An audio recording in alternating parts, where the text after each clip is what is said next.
students, welcome back to your statistics class. Today we are going to do a very important topic, that is median.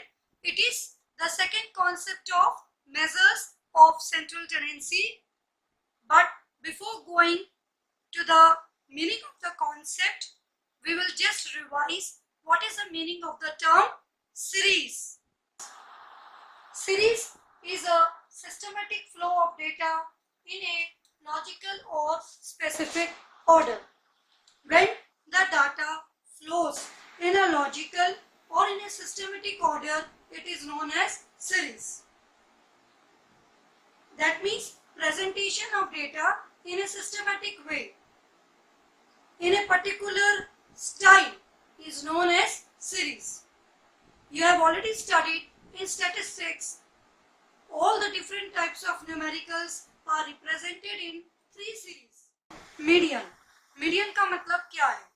Median is that number which divides the series into two equal parts. ये आपको बहुत अच्छे से याद रखना है जब आप मीडियन की डेफिनेशन को लर्न करेंगे कि वो किसी भी सीरीज को नंबर्स के किसी भी तरीके के लॉजिकल रिप्रेजेंटेशन को दो इक्वल पार्ट्स में डिवाइड कर देता है, वो नंबर मीडियन कहलाया जाता है. मगर इसमें एक सिचुएशन है, कंडीशन है कि the series either should be in ascending order, that means increasing order, or the series should be arranged in descending order, that means it should be decreasing. Median.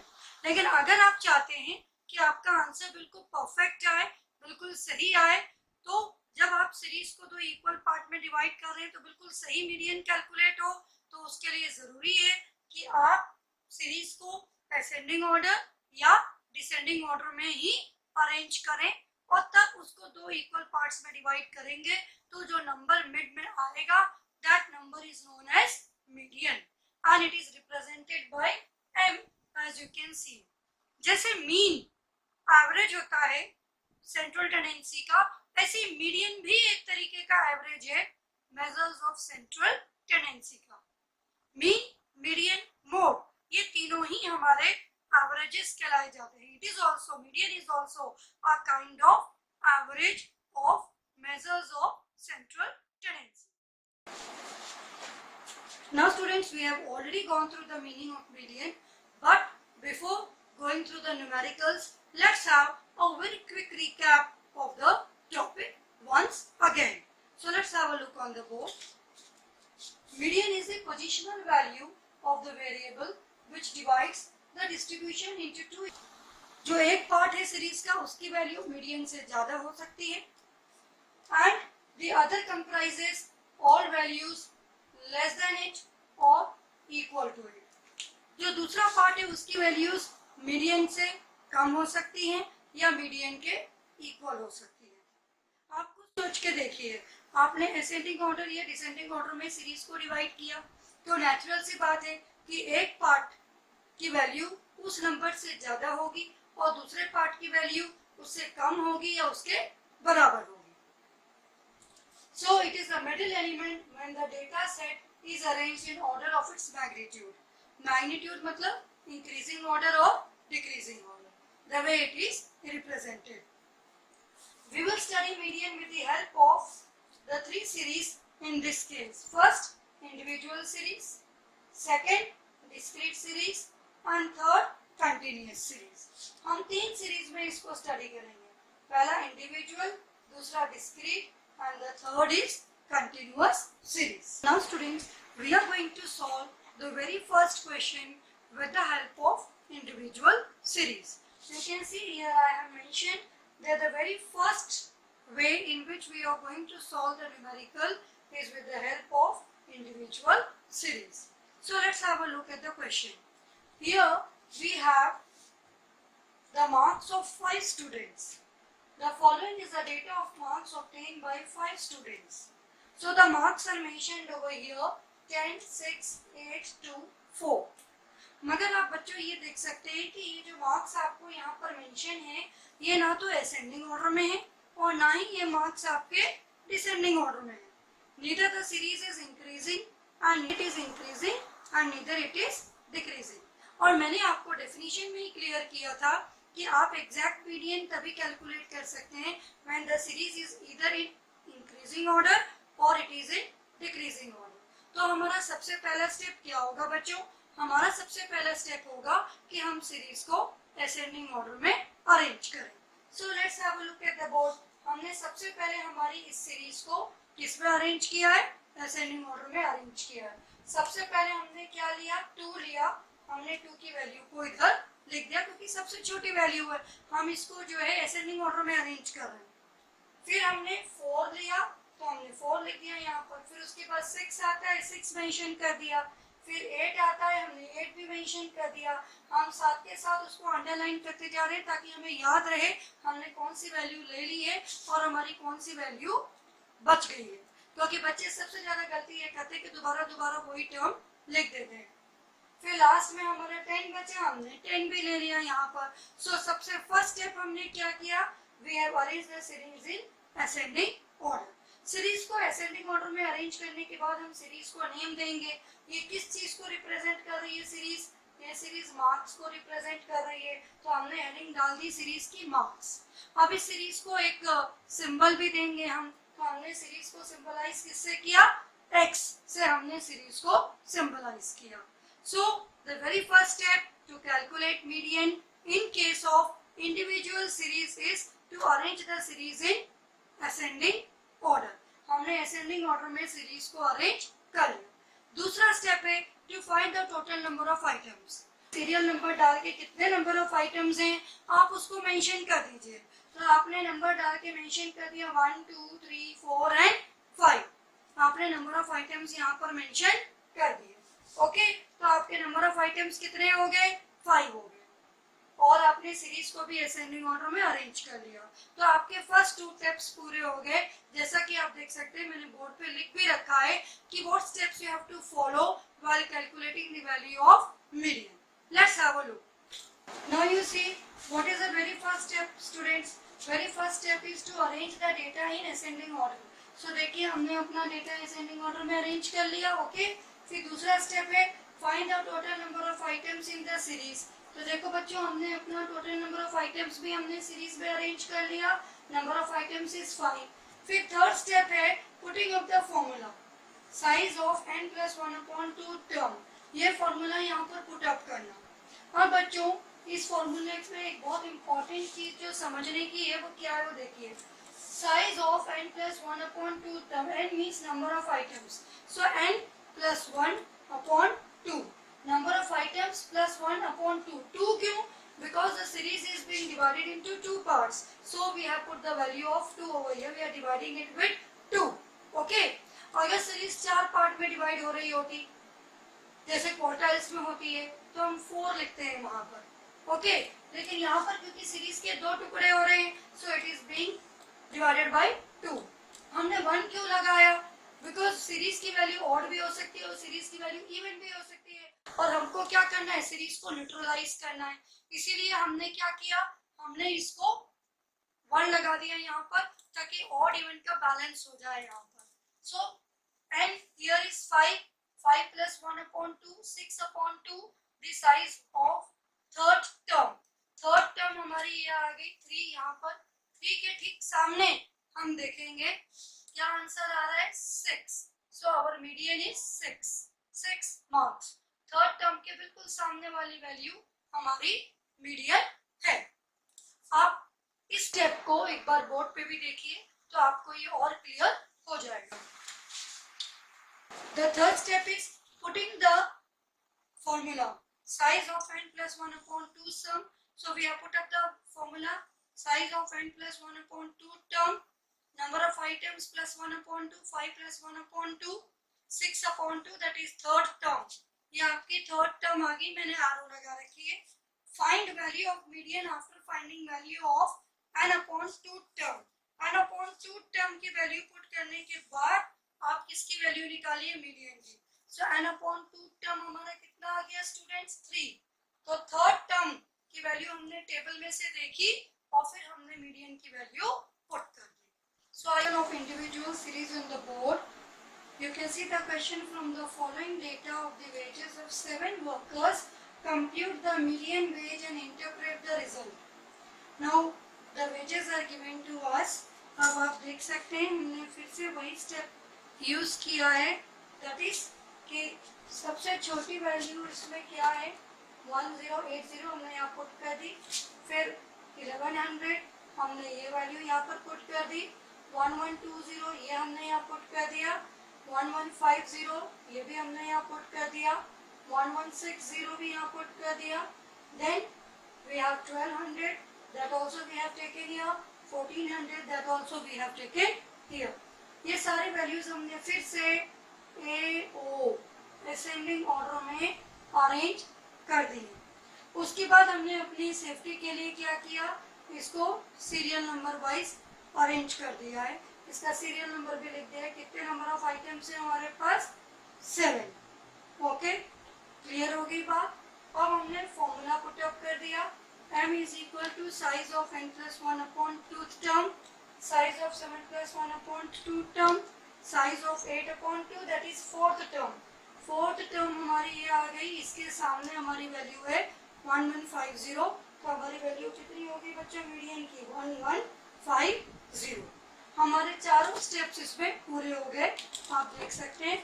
First step arrange the data in ascending order, second step find the total number of items in the series, third step putting up the formula, we have put up the formula, finding the value of median after finding out the value of n plus 1 upon 2। तो हमने n plus 1 upon 2 that is fourth item find out किया, fourth item के सामने की value हमारी है median. इस question का इंटरप्रिटेशन क्या हुआ बच्चों, इस क्वेश्चन का इंटरप्रिटेशन ये हुआ कि 3 persons get a wage less than ₹1150 and 3 persons are getting wages more than 1150। क्योंकि मीडियन क्या है बच्चों, मिड वैल्यू है ना, मिडिल टर्म है। तो उसके ऊपर 3 लोग ऐसे हैं जिन्हें 1150 की अमाउंट मिल रही है एज वेजेस, और उसके नीचे 3 लोग ऐसे हैं जिनको 1150 से कम अमाउंट मिल रही है। ओके, सो ये इंटरप्रिटेशन हो गया आपका question. We are going to do a very important type of question in median. In this question, what happens when we calculate n plus 1 upon 2 term, then the value comes in points. In that case, how are we going to find out the value of median? Because now we have the n plus 1 upon 2 term in this way, like 4.5, 5.5, 3.5। तो ऐसे case में आप median कैसे calculate करेंगे? Here we have the question, find median from the following data given below. Here already our series is symbolized by x. The series is again individual series. First I have taken 180, then I have taken 200 because I am arranging it in ascending order. Then I have taken 220, okay. Then I have taken 260. Then I have taken 280, 320, 360 and finally we go with 400। Okay students, now see how many number of items are there, 1, 2, 3, 4, 5, 6, 7, 8। But for the sake of our benefit and not going wrong in any case, we have just mentioned the serial number beside it and the number of items are 8। तो अब हमारे दोनों step पूरे हो गए, initial steps. हमने अपने series को असेंडिंग ऑर्डर में अरेंज कर लिया, जो कि एक मस्ट कंडीशन है आपके लिए। दूसरी बात, हमने नंबर ऑफ आइटम्स भी कैलकुलेट कर लिए। आप इसको काउंट भी करके निकाल सकते हैं या ऐसे सीरियल नंबर उसके सामने लिख के भी कैलकुलेट कर सकते हैं।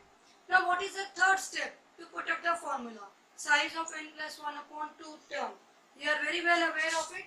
You can see we have put up the formula, size of n plus 1 upon 2 term। हमने बड़ी आसानी से फटाफट वैल्यू लेके अपनी 8 plus 1 upon 2 यहाँ पुट कर दी, because here n symbolizes number of items। तो हमारे नंबर ऑफ आइटम्स 8 हैं, हमने यहाँ 8 वैल्यू पुट कर दी है। 8 plus 1 upon 2 that is 9 upon 2।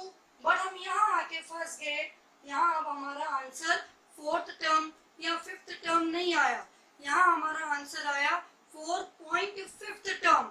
यानी जो हमारी वैल्यू है वो नीदर फोर्थ टर्म है नीदर फिफ्थ टर्म है.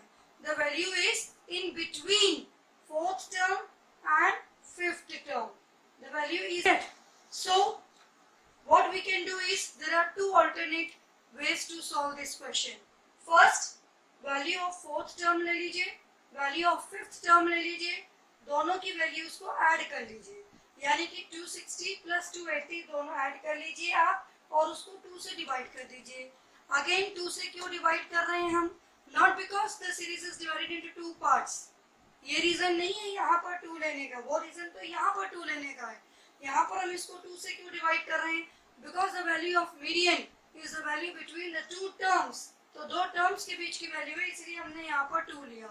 So our total is 540. 540 divided by 2, the answer is 270.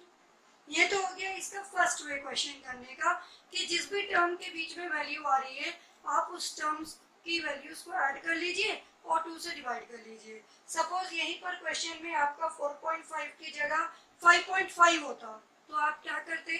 जैसे आप क्या करते? आप 280 लेते और 320 लेते. आप 280 प्लस 320 करते और फिर आपकी जो वैल्यू आती वो आती 600. आप 600 को 2 से डिवाइड करते, 300 आपका मीडियन आ जाता. The other way is you take the value of fourth term.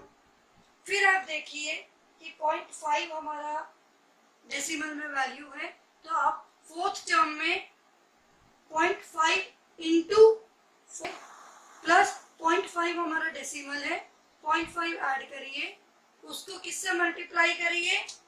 Fifth term और फोर्थ टर्म के डिफरेंस से.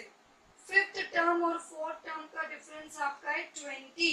इस डिफरेंस को इस 0.5 से मल्टीप्लाई करिए और फिर फोर्थ टर्म की वैल्यू में ऐड करिए. Here I have taken size of 4.5 term. जैसे हमारा यहाँ आया था ना, सेम हमने यहाँ तक स्टेप कैलकुलेट कर लिया. ऑल्टरनेट मेथड में भी यहाँ तक की कैलकुलेशन बिल्कुल सेम है. यहाँ तक की कैलकुलेशन में आपका कोई डिफरेंस नहीं है. यहाँ तक की कैलकुलेशन आपकी बिल्कुल सेम है. अब यहाँ तक की कैलकुलेशन करने के बाद आपने क्या किया? फोर्थ टर्म है तो आपने लिया value of fourth term. Fourth term की वैल्यू आपने पुट कर दी 260 प्लस 0.5. 0.5 क्या है? आपका यहाँ पर डेसिमल की वैल्यू जो आ गई है. 0.5 को किससे मल्टीप्लाई करेंगे? दोनों के डिफरेंस से. फिफ्थ टर्म और फोर्थ टर्म के डिफरेंस से. 20 देखिए मैंने वहां ब्रैकेट में लिखा हुआ है. So 260 plus 10. Your now students we proceed towards the second series to calculate median, that is discrete series. Individual series और डिस्क्रीट सीरीज में डिफरेंस होता है students. Discrete series group data में आ जाती है क्योंकि डिस्क्रीट सीरीज में आपके वेरिएबल के साथ साथ उसकी रिपीटेड वैल्यू, उसकी रिपीटेड फ्रीक्वेंसी भी होती है. ठीक है, इसीलिए हम इसको डिस्क्रीट सीरीज बोलते हैं. यानी आपके पास x के साथ साथ f भी होगा, फ्रीक्वेंसी भी होगी. जब हम डिस्क्रीट सीरीज की हेल्प से मीडियन को कैलकुलेट करते हैं तो हमें क्यूमुलेटिव फ्रीक्वेंसी कैलकुलेट करनी पड़ती है. दैट मीन्स जहां अब तक आपके पास मेनली एक कॉलम होता था वेरिएबल का x का मीडियन कैलकुलेट करने के लिए, वहीं आपके पास अब डिस्क्रीट सीरीज में 2 कॉलम्स एक्स्ट्रा बढ़ जाएंगे. One is frequency and the other is cumulative frequency. Let's have a look. You can see here students, question number 1, the frequency distribution of the number of persons and their respective incomes are given below. Calculate median from this data. Already income is given to us. It is already arranged in ascending order, so there is no need to arrange it in ascending order.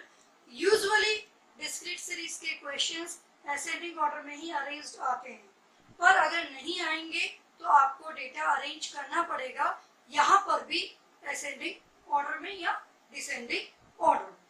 Okay? Next column is F, that is your frequency.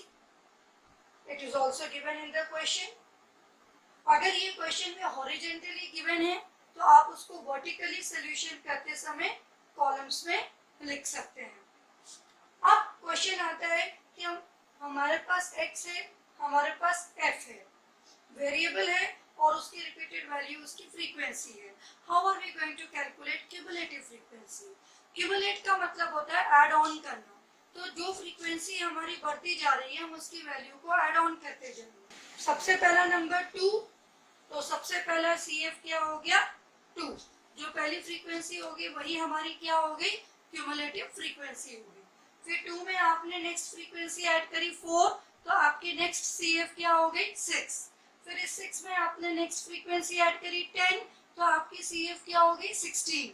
अब इस 16 में आपने next frequency add करी 4, तो आपकी CF कितनी हो गई 20। आप हमेशा याद रखिए स्टूडेंट्स, जो आपकी क्यूमुलेटिव फ्रीक्वेंसी की लास्ट वैल्यू होगी वही आपकी फ्रीक्वेंसी का टोटल होना चाहिए। You can have a look over it. जो आपकी CF की लास्ट वैल्यू है 20, वही वैल्यू आपकी फ्रीक्वेंसी का टोटल है। अगर आपकी फ्रीक्वेंसी का टोटल और आपकी CF की लास्ट वैल्यू मैच नहीं कर रही है तो कहीं ना कहीं आपकी कैलकुलेशन मिस्टेक क्वेश्चन में हुई है। That is 10.5। अब आपको देखना है ये 10.5 कहाँ आ रहा है। ये 10.5 एग्जैक्टली आपको CF में कहीं पर भी नहीं मिल रहा, तो आप क्या करेंगे, उससे नेक्स्ट हायर वैल्यू देखेंगे। 10.5 से हायर वैल्यू CF में कौन सी है? 10.5 से हायर वैल्यू आपकी 16। So your median lies where CF is 16. So the term x to the left of CF is median. जहाँ 16 आया तो उसके लेफ्ट में जो टर्म आ गई that term is your median. Size of n plus 1 upon 2 term. n क्या हो गया आपका sigma f, total of frequency हो गया बच्चों। तो n plus 1 upon 2 करके आपके पास में क्या आया 20 plus 1 upon 2। आप देख सकते हैं लिखा हुआ है 20 plus 1 upon 2 10.5। आपने CF के कॉलम में देखा कि 10.5 कहाँ आया, CF के कॉलम में 10.5 कहीं पर भी नहीं। तो आपका नेक्स्ट स्टेप क्या है, आप उससे हायर वैल्यू देखिए। तो आप उससे हायर वैल्यू देखिए यहाँ पर 16, यानी कि आपका मीडियन 16 के सामने वाला x है। The second question of discrete series. It's a very important question because this question has specially taken in such a way that the series is neither in an ascending order and neither the series is in descending order. Okay, so for very first step is we are going to arrange the series in ascending order. Ascending order में हमने series को arrange किया। We already have the variable x, so we have taken variable x. आप देख सकते हैं हमने इसको कैसे अरेंज किया। आप देख सकते हैं मैंने सबसे पहले 10 लिया, सबसे छोटी वैल्यू 10 है, सो 10 आई हैव टेकन हियर। फिर मैंने 11 लिया, इसके बाद वैल्यू 11 आती है। फिर मैंने आपका 12 लिया, then 13, then 14, then 15 and then I have taken 16। Okay students, मैंने यहाँ पर जिस नंबर को असेंडिंग ऑर्डर में लगाना शुरू किया उसको टिक कर दिया ताकि मेरे से कोई नंबर मिस आउट नहीं हो और मेरे क्वेश्चन को कैलकुलेट करने में कोई मिस्टेक नहीं हो। देन बारी आती है फ्रीक्वेंसी की वैल्यू को कैसे कॉपी करेंगे अपनी नोटबुक में और कैसे प्रेजेंट करेंगे। आप सबसे पहले देखिए वेरिएबल में 10 कहाँ है, यहाँ है। 10 के नीचे जो फ्रीक्वेंसी है वो 10 के आगे आप लिखेंगे। आप यहाँ से फ्रीक्वेंसी अपने आप किसी ऑर्डर में अरेंज नहीं करेंगे, आपने वेरिएबल को अरेंज करना है। वेरिएबल को अरेंज करने के बाद आपको सिंपली उस वेरिएबल के साथ जो फ्रीक्वेंसी क्वेश्चन में गिवन थी उसको उसके आगे यहाँ पर नोट कर लेना है। तो यहाँ 10 के सामने 8 था, हमने 8 ले लिया। 11 के सामने 15 है, you can see, so we have taken 15। 12 के सामने 25 है, वी हैव टेकन 25। 13 के सामने 20 है, वी हैव टेकन 20। देन 14 के सामने 12 है, वी हैव टेकन 12। 15 के सामने 10 है, वी हैव टेकन 10।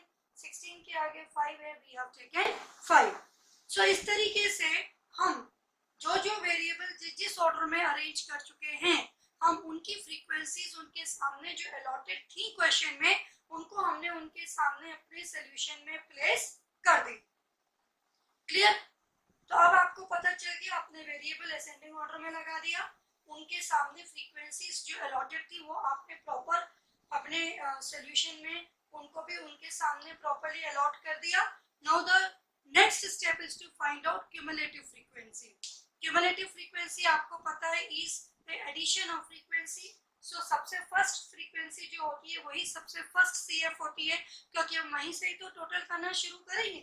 तो फर्स्ट 8 आ गया, then 8 plus 15 23 plus 25 48 plus 20 68 plus 12 80 plus 10 90 plus 5 95। आप अगर चाहे आपने फर्स्ट फ्रीक्वेंसी यहाँ लिखी, फिर आप ऐसे जिगजैग वे में उसको ऐड करते चले जाइए and you will get your perfect answer, that is the total of your frequency 95। आपका फ्रीक्वेंसी का जो टोटल है, सम है, वो आपके क्यूमुलेटिव फ्रीक्वेंसी की लास्ट वैल्यू से मैच करना चाहिए। अगर वो मैच कर रहा है then your question is absolutely correct. Okay, so let's check. आपका क्यूमुलेटिव फ्रीक्वेंसी कितना है 95 और आपका फ्रीक्वेंसी का टोटल कितना आ रहा है 95। लास्ट वैल्यू सीएफ की 95 और फ्रीक्वेंसी का टोटल भी 95 है। दैट मींस यहाँ तक आपका स्टेप परफेक्टली सही जा रहा है। ओके, अब हमें नेक्स्ट स्टेप क्या करना है, हमें मीडियन कैलकुलेट करना है। We have to find out median. So let's have a look again at the question. देख सकते हैं in the question that median is equal to size of n plus 1 upon 2 term।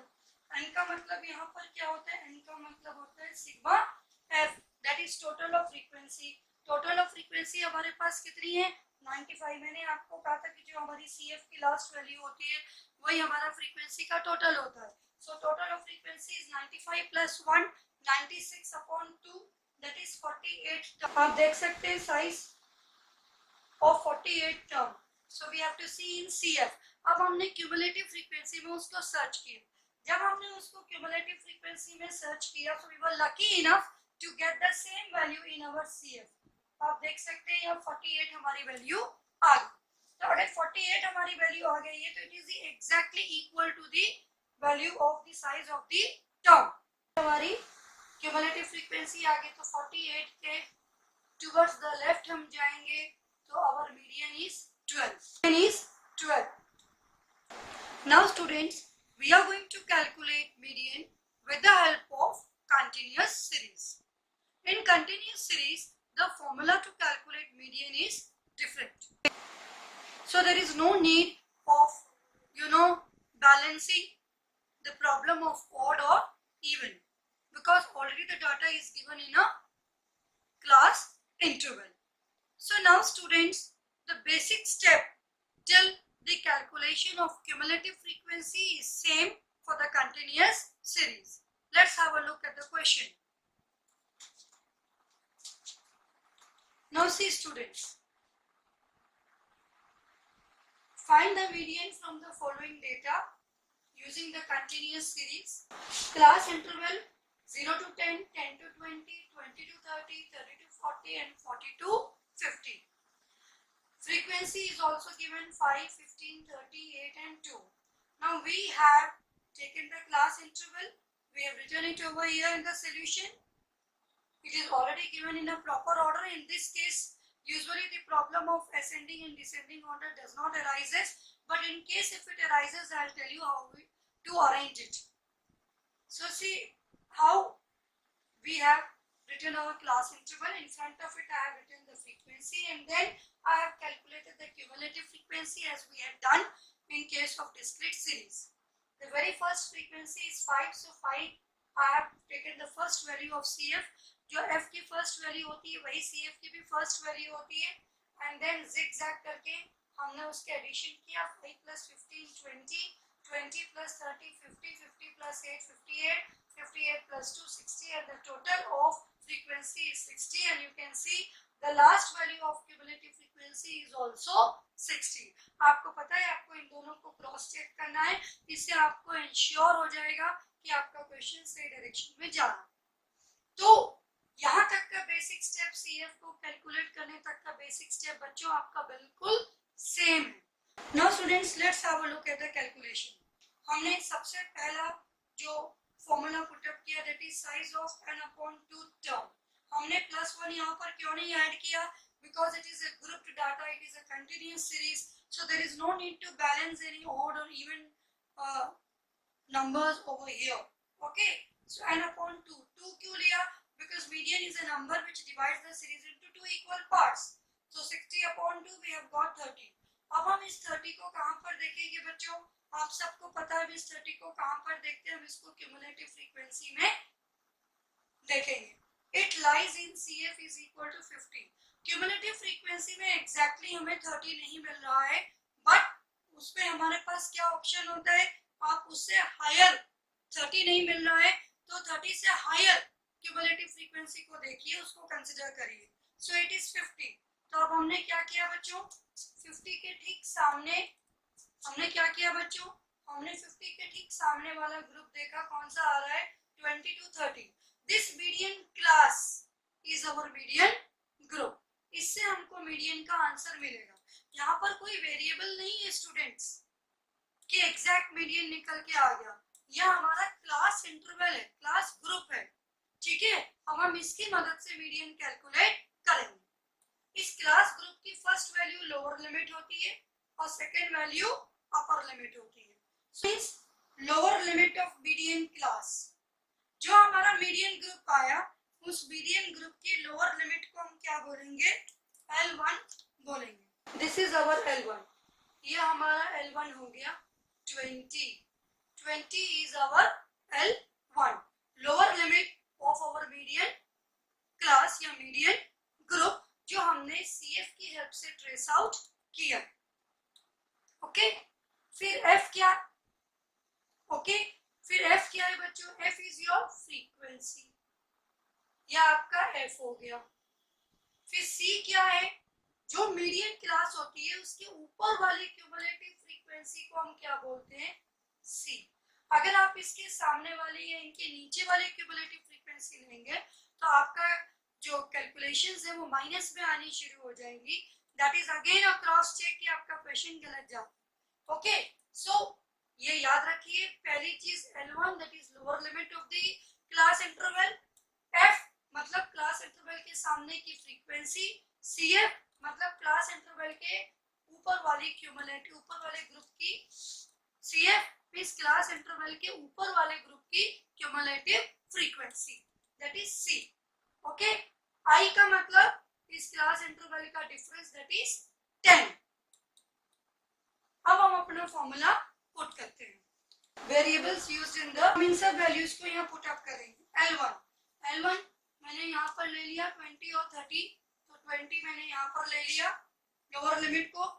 n upon 2 मेरे पास already ऊपर value मैंने put करी थी 30, मैंने वहीं से कॉपी कर लिया. उसके बाद C जो हमारा मीडियन ग्रुप है उसके ऊपर वाले ग्रुप की क्यूमुलेटिव फ्रीक्वेंसी आपको लेनी है, दैट इज 20. मैंने आपको अभी अभी थोड़ी देर पहले बताया, अगर आप किसी और ग्रुप की क्यूमुलेटिव फ्रीक्वेंसी ले लेंगे, जैसे कि मीडियन क्लास के सामने वाले ग्रुप की अगर आपने ले ली 50 या इसके नीचे वाले ग्रुप की आपने ले ली 58, तो आपका क्वेश्चन 100% या माइनस में आ जाएगा क्वेश्चन की कैलकुलेशन और आपका आंसर गलत हो जाएगा. तो आपको हमेशा कौन सा क्यूमुलेटिव फ्रीक्वेंसी लेनी है? जो आपकी मीडियन क्लास आई है उसके ऊपर वाले ग्रुप की आपको क्यूमुलेटिव फ्रीक्वेंसी लेनी है. सो 30 माइनस 20 अपॉन F जो आपका मीडियन ग्रुप है उसके सामने वाली फ्रीक्वेंसी आपको लेनी है, इंटू I मतलब आपका क्लास इंटरवल का डिफरेंस, इन दोनों के बीच का डिफरेंस, 20 और 30 के बीच का difference, that is I. So 20 plus BODMAS का रूल अप्लाई करेंगे. 30 minus 20 is 10 upon 30 into 10. 0 से 0 आपका कट हो गया. 10 upon 3 that is 3.33. Okay students. So 20 plus 3.33 your answer is 23.33. अब आप कैसे चेक करेंगे कि आंसर सही है या नहीं है? आपका मीडियन ग्रुप कितना आया था? 20 to 30. तो आपका आंसर इसके बीच में होना चाहिए. And your answer is in between the group 20 to 30. तो आपका आंसर बिल्कुल. Question of the continuous series, and in this case we have taken a question which has been given in the descending order. The class interval is in descending order. तो हमने क्या किया है, उसको simplify करने के लिए we have taken the series in ascending order, we have rearranged it and then we have solved the question. अगर आप भी इस तरीके से क्वेश्चन को करेंगे तो it would be more beneficial for you and would be easy for you to locate the values. Okay, you can see on the board, this is our proper class interval students. You can see here, अब हमने इसको ascending order में लगा दिया है, हम ascending order में इसको arrange कर चुके हैं. ओके, उसके बाद में आप देख सकते हैं कि हमने इसकी फ्रीक्वेंसी लिख दी है. जो ग्रुप उठाया हमने उसके साथ साथ उसकी फ्रीक्वेंसी भी यहाँ पर पुट अप कर दी.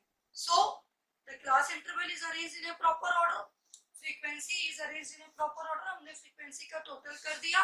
The total of the frequency is 160. अब हमारा अगला स्टेप क्या हो, क्यूमुलेटिव फ्रीक्वेंसी बहुत अच्छे से कैलकुलेट करनी आ गई है by adding up the frequency. तो हमने इसको एड अप करके निकाल लिया है.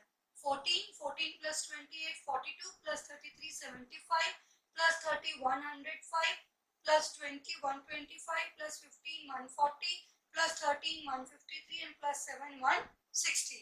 अब आप सबको पता है कि जो CF की लास्ट वैल्यू है फ्रीक्वेंसी का टोटल है दैट शुड बी इक्वल, तो वो भी हमारा बिल्कुल इक्वल आया है. Okay, now it's time to put up the formula size of n upon 2th term. तो 160 हमारा n हो गया. 160 upon 2 हम वैल्यू पुट अप करेंगे. Let's have a look at the calculation of the formulas. अब देखिए हमने यहाँ पर फॉर्मूला पुट अप किया. n is equal to size of n upon 2 term. n कितना है बच्चों, हमारा मेंशन है उधर 160 upon 2 that is 80th term. अब आपको ये 80 देखना है किसमें, CF में. क्या आपको CF में कहीं पर भी 80 डायरेक्टली मिला? नहीं मिला. तो आपने CF में 80 कहां पर देखा, नेक्स्ट हायर वैल्यू.